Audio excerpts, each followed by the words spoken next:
இந்த வருடம் நீங்கள் காதி கிராம உத்தியோகோடைய கேலண்டர் பார்த்தீங்கன்னா மகாத்மா காந்திக்கு பதிலாக பிரதமர் மோடி உட்காந்துட்டு அந்த சக்கரை இப்படி சுத்துறாரு. கேவலம், இந்தியா நாட்டுக்கே கேவலம். தமிழ்நாட்டில் ஒவ்வொரு தெருவிலையும் ஒவ்வொரு வீட்டிலையும் ஒரு காங்கிரஸ்காரன் கண்டிப்பாக இருப்பான். பிஜேபிக்காரங்களோட புத்தி எப்பவுமே மக்களுக்காகவும் மக்களுடைய நலனுக்காக எதுவும் யோசிக்க மாட்டாங்க. கிடையாது, அவங்க ரத்தத்திலே கிடையாது, சரித்திரத்திலே கிடையாது. பிரதமர் மோடிக்கு எதிராக பேசுறவங்க அத்தனை பேர் தேச துரோகிங்க. அப்புறம் ஏங்க உங்க பிஜேபி ஆர்எஸ்எஸ்ல இருந்து எல்லாரும் மகாத்மா காந்திக்கு எதிர்த்து பேசுறீங்களே, அப்புறம் நீங்க யாருங்க? ராகுல் காந்தி அவர்கள் பாராளுமன்றத்தில் பேச ஆரம்பிச்சாரு. மோடி வந்தாரா? காணாம போயிட்டாரு. பயம், கேள்வி கேட்பாரு, பதில் கொடுக்கறதுக்கு வக்கு இல்லை, அதனால வரல. டிமானிட்டைசேஷன் ஒரு நாள் மோடி அவர்கள் முடிவு பண்ணாரு. இதுக்கப்புறம் 1000 ரூபாய் நோட்டு 500 ரூபாய் நோட்டு இருக்கக்கூடாது. ஏன்? சும்மா நான் முடிவு பண்றேன், அதனால தான் இருக்கக்கூடாது. யாருக்கிட்டையும் கேட்கறது இல்லை. ஐயோ, எந்த காரணத்துக்கும் மோடி அவர்கள் மித்ரோம் மேரே பாயியோர் வேணோ அப்படி வாயே திறக்கக்கூடாது. அடுத்தது எங்கிருந்து ஒரு பாம்பு போட போறாருன்னு தெரியாது. ஏன் பொன் ராதாகிருஷ்ணன் அவர்கள் சொன்னாரு, ஜல்லிக்கட்டு நடக்கலன்னா நான் ராஜினாமா பண்றேன். 3 வருடமாக இது கேட்டுட்டு இருக்கோம். இதுவரைக்கும் ராஜினாமா பண்ணாரா பொன் ராதாகிருஷ்ணன் அவர்கள்? தாமரை இருக்கு பாருங்க, தாம்பரம் தான்னா தெரியாது.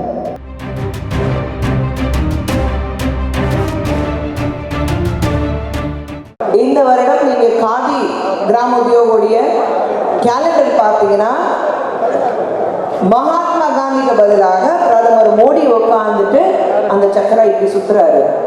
கேவலம், இந்தியா நாட்டுக்கே கேவலம். எப்படி அதுல உட்கார முடியுது, எப்படி அதை போட்டோ கொடுக்க முடியுதுன்னு எனக்கு தெரியல.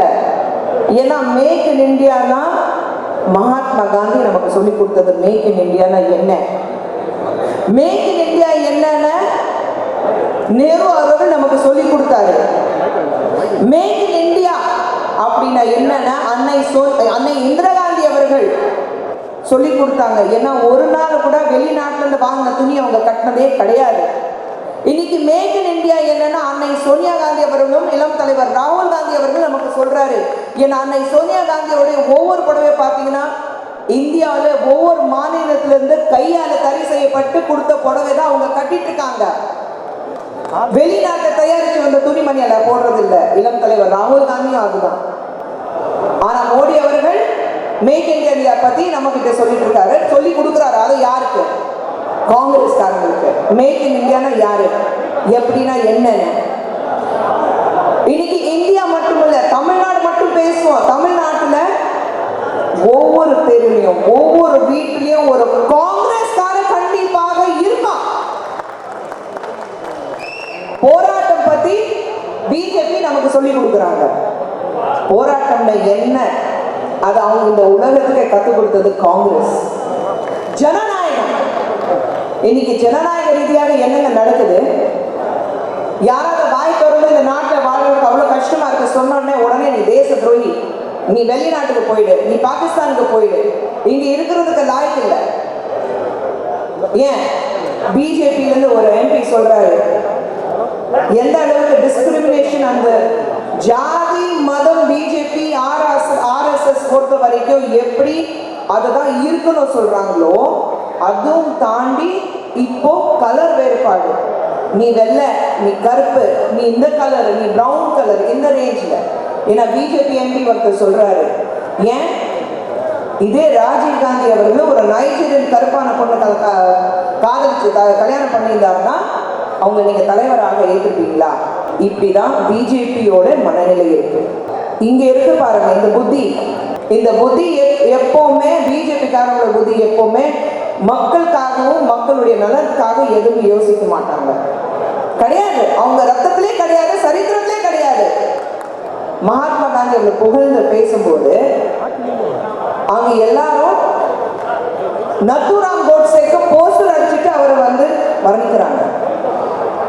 இதுதான் பிஜேபி, இதுதான் ஆர்எஸ்எஸ் உடைய ஐடியாலஜி. தமிழ்நாட்டில் கடந்து 50 வருடமாக ஆட்சி, காங்கிரஸ் ஆட்சி நம்ம பார்க்கல. வேற யாரும் அதுக்கு தப்பு சொல்ல முடியாது. நம்ம மேலதான் தப்பு இருக்கு. விட்டு கொடுத்தோம், போன போதும் விட்டு கொடுத்துட்டு இருந்தோம். ஆனா இதுக்கப்புறம் 2010 காங்கிரஸ் ஆட்சி வரணும். ஏன் நம்ம பார்த்துருக்க மறுபடியும் பார்க்க முடியாதா என்ன? முடியும். ஒவ்வொரு தேர்தலையும் ஒவ்வொரு முறையில ஒரு காங்கிரஸ்காரர் இருக்கும் போது கனெக்ட் பண்ணி பாருங்க. 7.25 கோடி மக்கள் இன்னைக்கு தமிழ்நாட்டில் இருக்காங்க. எத்தனை காங்கிரஸ்காரங்க இருப்பாங்க? அவங்களெல்லாம் தட்டி எழுப்பணும், அவங்க கிட்ட போய் பேசணும். இன்னைக்கு எத்தனையோ நல்ல திட்டங்கள் இன்னைக்கு இந்தியா முழுவதும் இருக்குன்னா அதுக்கு ஒரே காரணம் காங்கிரஸ். கேட்பாங்க, நீங்க கடந்த 70 வருடத்துல என்ன பண்ணிருக்கீங்க? ஐயா மோடி அவர்களே, நீங்க பிரச்சாரத்துக்கு போகும்போது 3D ஹாலோகிராம் போடுறீங்களே, ஏதோ ஒரு ஆப் போன்ல வைக்கிறீங்களே, உடனே ஒரு விளம்பரம் கொடுக்குறீங்களே, டிஜிட்டல் இந்தியா நான் சொல்றீங்க. அந்த டிஜிட்டல் இந்தியா உங்க கையில கொடுத்தது ராஜீவ் காந்தி அவர்கள், காங்கிரஸ் தானுங்க. இந்த நாடு கடந்த 70 வருஷத்துல ஜனநாயகம் கொடுத்திருக்கோம். இந்த 70 வருடத்துல மக்களுக்கு என்னென்ன நல்ல திட்டங்கள் கொண்டு வர முடியும் அதெல்லாம் கொண்டு வந்திருக்கோம். இந்த 70 வருடத்துல என்ன நல்ல ஒரு கான்ஸ்டிடியூஷனல் ரைட் சொல்றோம், என்னென்ன சட்டம் மக்களுக்கு விரோதமா இல்லாம என்னென்ன சட்டங்கள் கொண்டு வர முடியும் அத்தனை சட்டங்கள் இன்னைக்கு இந்தியாவில் இருக்கு. ஆனா நீங்க வந்ததுக்கு அப்புறம் ஏதோ ஒரு பேர் வச்சுட்டு நீங்க காங்கிரஸ் பார்த்து விரல் நீட்டி கேள்வி கேட்குறீங்க. இன்னைக்கு மோடிக்கு எதிராக மரீனா பீச்ல மாணவர் மாணவிகள் பேசும்போது, இளைஞர்கள் பேசும்போது நிர்மலா சீதாராமன் அவர்கள் என்ன சொல்லிக்கிறாங்க? பிஜேபி மினிஸ்டர், பிரதமர் மோடிக்கு எதிராக பேசுறவங்க அத்தனை பேர் தேச துரோகிங்க. அப்புறம் ஏங்க உங்க பிஜேபி ஆர்எஸ்எஸ்ல இருந்து எல்லாரும் மகாத்மா காந்திக்கு எதிர்த்து பேசுறீங்களே, அப்புறம் நீங்க யாருங்க? நீங்க தான் மிகப்பெரிய தேச துரோகிங்க. யார் மகாத்மா காந்திக்கு எதிர்த்தாக பேசுறாங்க அவங்க தான் தேச துரோகி. யார் நேரு பார்த்த விரல் நீட்டி கேவலமா பேசுறாங்க அவங்க தான் தேச துரோகிங்க. காங்கிரஸ் தேச துரோகிங்க கிடையாது. எங்களுக்கு நீங்க கேள்வி கேட்டா பதில் கொடுக்க தைரியம் இருக்கு. மோடி அவர்களுக்கு தைரியம் இருக்கா? ராகுல் காந்தி அவர்கள் பாராளுமன்றத்தில் பேச ஆரம்பிச்சாரு, மோடி வந்தாரா? காணாம போயிட்டாரு. பயம், கேள்வி கேட்பாரு, பதில் கொடுக்கறதுக்கு வக்கு இல்லை, அதனால தான் வரல. ஏன் மோடி அவர்கள் இவ்வளவு பேசுறாரு? இப்ப யூபியில எலெக்ஷன் இருக்கு, உடனே மைனாரிட்டிக்காக பேசிட்டு இருக்காரு. ஆனா குஜராத்ல நடந்தது மைனாரிட்டி கம்யூனிட்டி கண்டிப்பாக மறந்துடவே முடியாது. மோடி அவர்கள் குஜராத்துக்கு முதலமைச்சராக இருக்கும்போது என்னென்ன கொடுமைகள் நடந்தது, என்னென்ன வன்முறைகள் நடந்தது, அதை யாராலையும் மறக்க முடியாது. இன்னைக்கு டிமானிட்டைசேஷன் ஒரு நாள் மோடி அவர்கள் முடிவு பண்ணாரு. இதுக்கப்புறம் 1000 ரூபாய் நோட்டு 500 ரூபாய் நோட்டு இருக்கக்கூடாது. ஏன்? சும்மா நான் முடிவு பண்றேன் அதனால தான் இருக்கக்கூடாது, யாருக்கிட்டையும் கேட்கறது இல்லை. ஆனா எக்கனாமிஸ்ட்னு ஒருத்தர் இருப்பாங்க. இந்தியாவில் மிக சிறந்த எக்கனாமிஸ்ட் யூபிஏ கவர்மெண்ட்ல மட்டும்தான் நம்ம பார்த்துருக்கோம். மன்மோகன் சிங் அவர்கள், பிரணாப் முகர்ஜி அவர்கள், ப சிதம்பரம் அவர்கள், இந்த 3 பேர் இந்தியாவில் மிக சிறந்த எக்கனாமிஸ்ட். பொருளாதார ரீதியாக இந்த நாடு எப்படி முன்னாடி கொண்டு போகணும்னு அவங்க தாண்டி வேற யாரும் அவ்வளோ அழகா யோசிக்க முடியாது. ஆனா மோடி அவர்கள் யார்கிட்டையும் கேட்க மாட்டாரு. ஏன்னா ஜனநாயகத்தை பத்தி அவருக்கு தெரியாது. ஹிட்லர் ஆட்சி எப்படி இருந்தது, சர்வாதிகாரி ஆட்சி எப்படி இருந்தது, அப்படிதான் மோடி அவர்கள் இருக்கிறாரு. ஒரு நாள் முடிவு பண்ணாரு, இரவு 8 மணிக்கு இதுக்கப்புறம் 500 ரூபாய் நோட்டு 1000 ரூபாய் நோட்டு செல்லாது. சரி, செல்லாது. அதுக்கப்புறம் என்ன பண்ண போறீங்க? 86% அந்த கரன்சி 1000 ரூபாய் நோட் 500 ரூபாய் நோட் மார்க்கெட்ல இருந்தது. நான் கேட்கிறேன், நீங்களும் நானும் மட்டும் தான் 1000 ரூபாய் நோட்டை வச்சிருக்குமா? நீங்களும் நானும் மட்டும் 500 ரூபாய் நோட்டு வச்சிருக்குமா? தெருவில் ஒரு பூகாரி அம்மா பூ விற்கிறாங்களே கோயில் வாசல்ல, அவங்களும் 1000 ரூபாய் நோட்டு 500 ரூபாய் நோட்டு வச்சிருக்கிறாங்க. தெருவில் யாராவது ஒரு டீ வியாபாரம் பண்ணிட்டு இருக்காரோ அவரும் 1000 ரூபாய் நோட்டு 500 ரூபாய் நோட்டு வச்சிருக்கிறாங்க. ஆனா அதை பத்தி அவர் யோசிக்கல. ஏன்னா அவர் முடிவு பண்ணாரு, டிமானிட்டைசேஷன் கேஷ்லெஸ், கையில பணம் இருக்கக்கூடாது, கேஷ்லெஸ் இருக்கணுங்கிறாங்க. ஏங்க நீங்க பஸ்ல போனீங்கன்னா உங்ககிட்ட 2 ரூபாய் சில்லர் கேட்பாங்க, அதுக்கு நீங்க நான் கார்டை யூஸ் பண்ண முடியும்? எங்கேயாவது வெளியில போகும்போது ஒரு டீ குடிக்கணும்னா 10 ரூபாய் நீங்க கார்டை யூஸ் பண்ண முடியும். டிமானிட்டைசேஷன் எப்படி இருக்கணும்? நீங்க ஒரு நல்ல திட்டம் மக்களுக்காக கொண்டு வரீங்கன்னா அந்த திட்டத்துக்கு ப்ரீ பிளானிங் இருக்கணும். ஒரு விஷயம் நம்ம செய்யறோம்னா அதுக்கு பின் விளைவுகள் என்னென்ன இருக்கும், அதுக்கு எல்லா பாதுகாப்பான விஷயம் பண்ணிட்டு மக்கள் பாதிக்கப்படக்கூடாதுன்றதுக்காக எல்லா விஷயங்கள் செஞ்சு முடிச்சுட்டு அதுக்கப்புறம் தான் நீங்க இந்த ஒரு சட்டத்தை கொண்டு வரணும். 2000 ரூபாய் நோட் கொண்டு வந்தாங்க.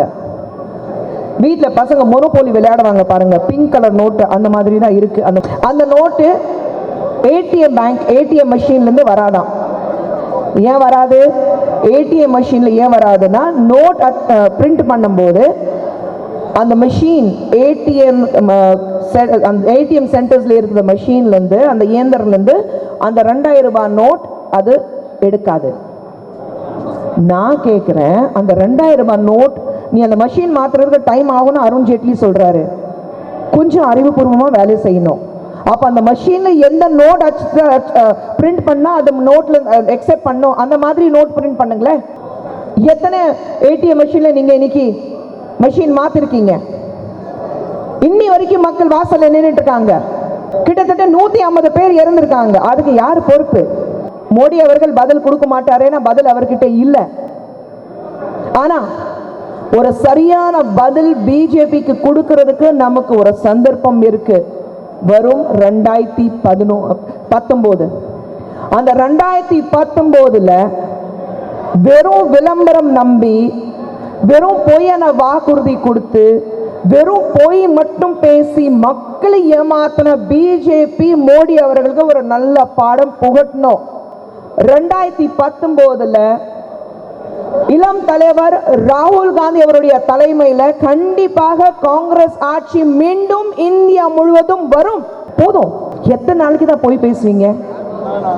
மக்களுக்கு பொறுமை ஒரு எல்லை உண்டு இல்ல?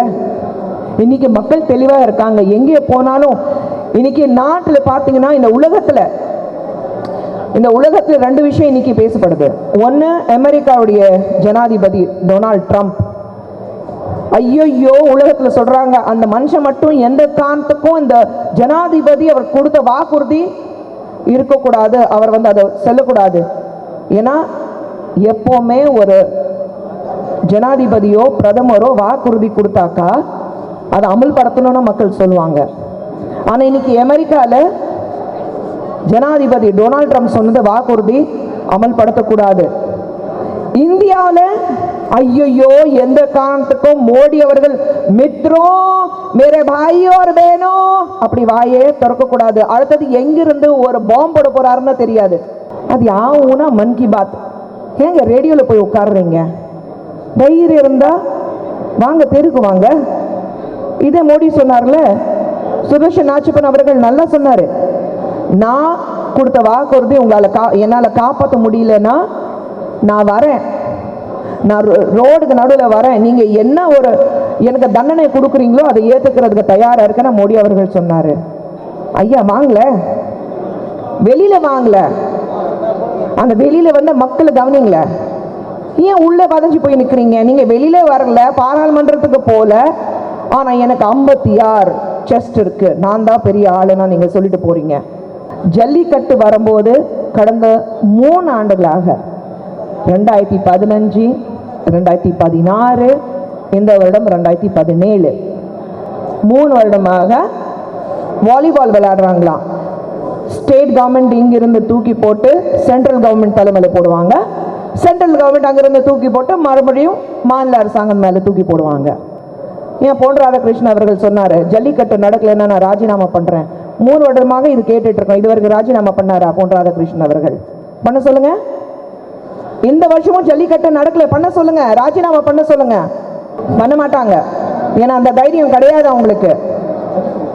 தைரியம், பொறுமை, ஜனநாயகம், இது எல்லாமே காங்கிரஸ்காரங்க கிட்ட கேட்டு தெரிஞ்சுக்குங்க, கத்துக்குங்க. அவங்களுக்கு மட்டும்தான் தெரியும், எங்களுக்கு தெரியும். மக்கள் பொறுமை எழுந்து இன்னைக்கு உட்கார்ந்துட்டு இருக்காங்க. தமிழ்நாட்டில் ஒரு நல்ல வாய்ப்பு எங்களுக்கு இருக்கு, நமக்கு இருக்கு. நம்மளால முடியாதது எதுவுமே கிடையாது. ஏன் காங்கிரஸ் நினைக்கும் போது வெள்ளைக்காரங்க நாங்க தோர்த்தி வெளியே அனுப்பல, இந்தியாவுக்கு சுதந்திரம் வாங்கி கொடுக்கல, நினைச்சா முடியும். இதுதான் காங்கிரஸ். மனசு வைக்கணும். மனசு வைக்கிறதுக்கு நேரம், இதுக்கு சரியான நேரம் வந்திருக்கு. 2019 மட்டுமல்ல, வர போற அந்த லோக்கல் பாடி எலெக்ஷன்ஸ்லயும் நம்ம ஜெயிக்கணும். அந்த லோக்கல் பாடி எலெக்ஷன்ல ஜெயிச்சாதான் 2019 எந்த அளவுக்கு நம்ம ஒரு ஸ்ட்ராங், ஒரு பலமான கட்சி நம்ம இருக்கணும் நம்மளால காட்ட முடியும். ராகுல் காந்தி அவர்களும் அன்னை சோனியா காந்தி அவர்களும் நம்ம கிட்ட எதிர்பார்க்காது எதுவுமே எதிர்பார்க்கல. நம்ம கிட்ட கட்சி மேல இருக்கிற விசுவாசம் மட்டும்தான் பாக்குறாங்க. இந்த ஜன்வேதன் சம்மேளன் டெல்லியில இளம் தலைவர் ராகுல் காந்தி அவர்கள் தொடங்கி வச்சாரு. போயிருந்தேன் நான். ரொம்ப அழகான விஷயம் ஒன்று சொன்னாரு. நம்ம காங்கிரஸ் கட்சியோட சின்னம் என்ன? காங்கிரஸ் கட்சியின் சின்னம் என்ன? இந்த கை. ரொம்ப அழகா சொன்னாரு. எந்த ஒரு மதம் எடுத்தாலும் கடவுள் பார்த்தீங்கன்னா இப்படிதான் இருப்பாரு. இந்த கை என்ன குறிக்குது? உங்களை பாதுகாக்கிறதுக்காக நாங்க இருக்கோம். அதுதான் இந்த காங்கிரஸோட சின்னம். அதுதான் சொல்லுது. மக்கள், இந்தியாவில் வாழ்ற ஒவ்வொரு மக்கள் காப்பாற்றுறதுக்காக காங்கிரஸ் கட்சி இருக்கு. தாமரை இருக்கு பாருங்க. தாமரம் தாண்டா தெரியாது. தாமரம் தாண்டி தாமரை என்னன்னா யாருக்குமே தெரியாது. தூக்கி வீசுங்க. தமிழ்நாட்டில் மட்டுமில்லை, இந்தியாவில் எங்கேயுமே தாமரை வளர முடியாது. என்னைக்கு நீங்க ஜாதி மதம் பேஸ் பண்ணி, ஒரு கலர் பேஸ் பண்ணி, மக்களுக்கு ஏமாத்தி, மக்கள் மனசு நோகடிச்சு நீங்க இருக்கீங்களோ, கண்டிப்பாக உங்களால வளர முடியாது. காங்கிரஸ் மீண்டும் வரும். இந்தியாவில் வாழ்ற ஒவ்வொரு மக்களுடைய நம்பிக்கை காங்கிரஸ் இருக்கு.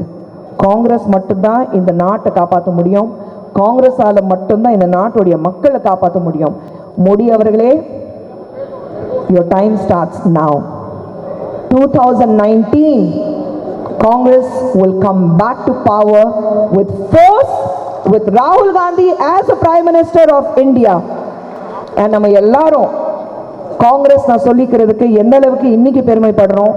நாளைக்கு ராகுல் காந்தி அவர்கள் பிரதமர் ஆனதுக்கு அப்புறம் ஒரு பதவி பிரமாணம் செய்யும் போது இதோட டபுள் மடங்கு அந்த ப்ரைட் நமக்கு இருக்கும், கண்டிப்பாக இருக்கும். மறுபடியும் சொல்றேன், we all stand united.